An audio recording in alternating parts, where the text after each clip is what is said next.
ಇವತ್ತು ಕ್ಯಾಬೇಜ್ನ ಬಳಸ್ಕೊಂಡು ಒಂದು ಹೊಸ ರೆಸಿಪಿ ಮಾಡ್ತಿದ್ದೀನಿ. ನಿಮ್ಮಲ್ಲಿ ಯಾರಿಗಾದರೂ ಕ್ಯಾಬೇಜ್ ಇಷ್ಟ ಇಲ್ಲ ಅಂದರೆ ಒಂದ್ಸಲ ಈ ವಿಧಾನದಲ್ಲಿ ಈ ರೆಸಿಪಿನ ಟ್ರೈ ಮಾಡಿ ನೋಡ್ಬೋದು. ಯಾಕೆಂದರೆ ಅಷ್ಟು ರುಚಿಯಾಗಿರುತ್ತೆ, ತುಂಬಾ ಸುಲಭವಾಗಿ ಮಾಡ್ಕೋಬೋದು. ಇದನ್ನು ಮಾಡೋದಕ್ಕೆ ನಾನಿಲ್ಲಿ ಕ್ಯಾಬೇಜ ಒಂದು ಅರ್ಧ ಕೆಜಿ ತೊಗೊಂಡಿದ್ದೀನಿ. ಕ್ಲೀನಾಗಿ ತೊಳೆದು ಹಾಗೆ ಕಟ್ ಮಾಡಿ ಇಟ್ಕೊಂಡಿನಿ ಉದ್ದುದ್ದ. ಇವಾಗ ಕಡಾಯಿನಲ್ಲಿ ಎಣ್ಣೆ ಬಿಸಿಯಾಗಿದೆ. ಎಣ್ಣೆ ಬಿಸಿ ಆದಮೇಲೆ ನಾನಿಲ್ಲಿ ಸೋಂಪು ಹಾಕ್ತಿದ್ದೀನಿ 1 ಚಮಚ ಆಗುವಷ್ಟು. ಹಾಗೆ ಒಂದು ಸ್ವಲ್ಪನೇ ಹಿಂಗೆ ಹಾಕ್ಕೊತಿದ್ದೀನಿ. ಇಲ್ಲಿ ಜೀರಿಗೆ ಬದಲಾಗಿ ಸೋಂಪನ್ನ ಹಾಕ್ಕೊಳ್ಳಿ, ಫ್ಲೇವರ್ ತುಂಬಾ ಸರಿಯಾಗಿರುತ್ತೆ ಇದರದ್ದು. ಇವಾಗ ಕಟ್ ಮಾಡಿದಂತಹ ಕ್ಯಾಬೇಜ್ನ ಸೇರಿಸ್ತಿದ್ದೀನಿ. ನೀವು ನೋಡ್ತಿರ್ಬೋದು ನಾನು ಯಾವ ರೀತಿಯಾಗಿ ಕಟ್ ಮಾಡ್ಕೊಂಡಿನಿ ಅಂತೇಳಿ. ಉದ್ದುದ್ದ ಕಟ್ ಮಾಡ್ಕೊಂಡಿನಿ. ಇಲ್ಲಿ ನಾನು ಕ್ಯಾಬೇಜ ಈ ರೀತಿ ಕಟ್ ಮಾಡ್ಕೊಂಡು ಬಿಸಿನೀರು ಹಾಕ್ಕೊಂಡು ಒಂದು ಸಲ ಕ್ಲೀನಾಗಿ ತೊಳ್ಕೊಂಡು ತೊಗೊಂಡಿದ್ದೀನಿ. ಇವಾಗ ಏನಿಲ್ಲ, ಇದನ್ನು ಜಸ್ಟ್ ಮಿಕ್ಸ್ ಮಾಡ್ಕೊಂಡು ತೊಗೊತಿದ್ದೀನಿ. ಮಿಕ್ಸ್ ಮಾಡ್ಕೊಂಡು ಆದಮೇಲೆ ಇದಕ್ಕೆ ರುಚಿಗೆ ಬೇಕಾದಷ್ಟು ಉಪ್ಪು ಹಾಗೂ ಅರಿಶಿನ ಸೇರಿಸ್ತಿದ್ದೀನಿ. ಒಂದು ಸ್ವಲ್ಪ ಅರಿಶಿನ ಹಾಗೂ ಉಪ್ಪು ಇಲ್ಲೇ ಹಾಕೋದ್ರಿಂದ ಈ ಕ್ಯಾಬೇಜ್ ಬೇಗನೆ ಸಾಫ್ಟ್ ಆಗುತ್ತೆ. ಈ ಅರಿಶಿನ ಉಪ್ಪನ್ನ ಹಾಕ್ಕೊಂಡು ಸುಮಾರು ಒಂದು 80-70% ಆಗೋ ತನಕ ಇದನ್ನು ಹೈ ಫ್ಲೇಮ್ದಲ್ಲಿ ಹುರ್ಕೊಂಡು ತಗೋಬೇಕು. ಒಂದು 5 ನಿಮಿಷ ನಾನು ಇದನ್ನು ಹಾಗೆಯೇ ಹುರಿತಿದ್ದೀನಿ ಹೈ ಫ್ಲೇಮ್ದಲ್ಲಿ. 5 ನಿಮಿಷ ಆದಮೇಲೆ ಇದನ್ನು ಮುಚ್ಚಿ ಮತ್ತೆ ಹಬೆಯಲ್ಲಿ ಸಾಫ್ಟ್ ಆಗೋ ತನಕ ಬೇಯಿಸ್ಕೊಂಡು ತಗೋಬೇಕಾಗುತ್ತೆ ಅಷ್ಟೇ. ತುಂಬಾ ರುಚಿಯಾಗಿರುತ್ತೆ. ಮಕ್ಕಳಿಗೆ ಕೂಡ ಈ ರೆಸಿಪಿ ತುಂಬ ಇಷ್ಟ ಆಗುತ್ತೆ. ಮಿಕ್ಸ್ ಮಾಡಿದೆ ಒಂದು ಸಲ ಟ್ರೈ ಮಾಡಿ ನೋಡಿ. ಹಾಗೆ ಈ ಕ್ಯಾಬೇಜ್ ತುಂಬಾ ಹೆಲ್ದಿ ಕೂಡ. ಓಕೆ ನೋಡಿ, ಇವಾಗ ಒಂದು 5 ನಿಮಿಷ ಆಗೋ ತನಕ ಹಾಗೆಯೇ ಹುರ್ಕೊಂಡು ನೀವು ನೋಡ್ತಿರ್ಬೋದು ಅರ್ಧಂಬರ್ಧ ಸಾಫ್ಟ್ ಆಗಿದೆ. ಇವಾಗ ಇಲ್ಲೇ ನಾನೇನು ಹುರಿಯುವಾಗ ನೀರೇನು ಹಾಕಿಲ್ಲ, ಹಾಗೆಯೇ ಹುರಿತಿದ್ದೀನಿ. ಇಲ್ಲಿ ಕ್ಯಾಬೇಜ್ ಎಳೆಯಾಗಿತ್ತು, ಅದೇ ನೀರ ಬಿಟ್ಕೊಂಡಿದ್ದೀನಿ, ನೀವು ನೋಡ್ತಿರ್ಬೋದು ಇವಾಗ. ಮತ್ತು ಈ ರೆಸಿಪಿ ನಿಮಗೆ ಸ್ವಲ್ಪನಾದರೂ ಇಷ್ಟ ಆಗಿದ್ರೆ ಒಂದು ಲೈಕ್ ಮಾಡಿ. ಹಾಗೆ ನೀವು ಕೂಡ ಮಿಸ್ ಮಾಡದೆ ಒಂದು ಸಲ ಟ್ರೈ ಮಾಡಿ ನೋಡಿ.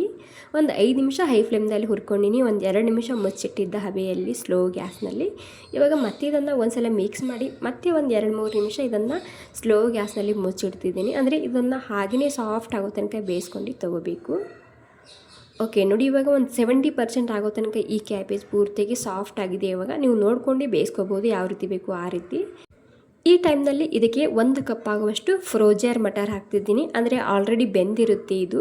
ನೀವಿಲ್ಲಿ ಹಸಿ ಮಟರ್ ಹಾಕೋದಾದರೆ ನೀವು ಕ್ಯಾಬೇಜ್ ಜೊತೆಗೇ ಹಾಕೋಬೋದು. ಇಲ್ಲ ಅಂದರೆ ನೀವೇನು ಮಾಡಿ ಒಂದು 3-4 ನಿಮಿಷ ನೀರಿನಲ್ಲಿ ಬೇಯಿಸ್ಕೊಂಡು ಇದರಲ್ಲಿ ಸೇರಿಸ್ಕೋಬೋದು.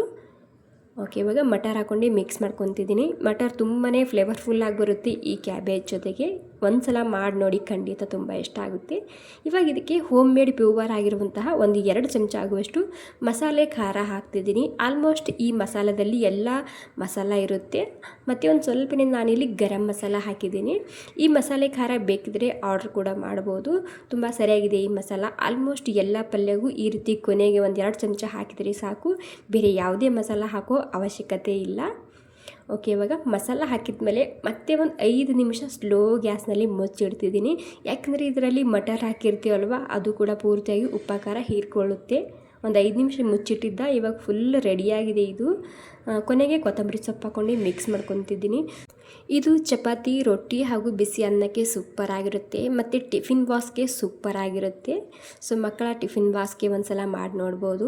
ನನ್ನ ಮನೆಯಲ್ಲಂತೂ ಎಲ್ರಿಗೂ ತುಂಬಾ ಇಷ್ಟ ಈ ಸಿಂಪಲ್ ರೆಸಿಪಿ. ಮತ್ತು ಮಾಡೋದು ಕೂಡ ಎಷ್ಟು ಸುಲಭ ಅಲ್ವಾ. ನೋಡಿ, ಬಿಸಿ ಬಿಸಿ ಆಗಿರುವಂತಹ ಹೆಲ್ದಿ ಕ್ಯಾಬೇಜ್ ಮಟರ್ ಸಬ್ಜಿ ರೆಸಿಪಿ ರೆಡಿಯಾಗಿದೆ. ಓಕೆ, ಈ ಸಿಂಪಲ್ ರೆಸಿಪಿ ನಿಮಗೆ ಸ್ವಲ್ಪನಾದರೂ ಇಷ್ಟ ಆಗಿದ್ರೆ ಒಂದು ಲೈಕ್ ಮಾಡಿ. ಥ್ಯಾಂಕ್ ಯು ಸೋ ಮಚ್ ಎಲ್ರಿಗೂ ಇನ್ನೊಮ್ಮೆ.